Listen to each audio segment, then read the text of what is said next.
There's a concept in complexity science that I think is one of the most practically useful ideas for anyone trying to build something new. It's called the adjacent possible.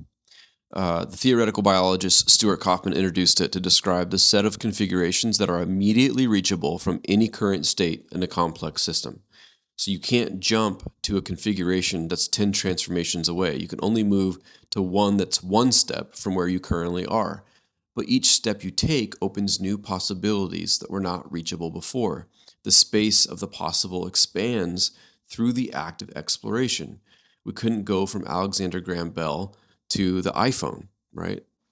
There had to be hundreds of adjacent possibles that were opened sequentially and incrementally.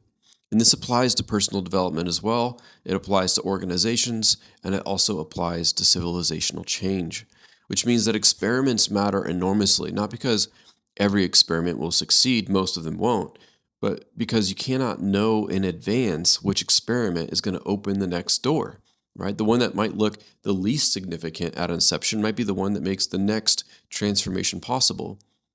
This is why the quantity and the plurality of experiments matters. We need a lot of them across a lot of contexts with a lot of different actors. Monocultures fail. Ecosystems are resilient.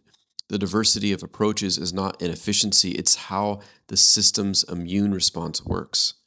And this is why the demand that every experiment immediately look like the fully realized future is actually counterproductive. We're asking for a configuration that's not adjacent to where we currently are. We're asking people to skip the steps. And that's not how emergent transformation works. The most important question is not, does this experiment fully embody the world we're trying to build? The most important question is, does this experiment expand the adjacent possible for the next builder?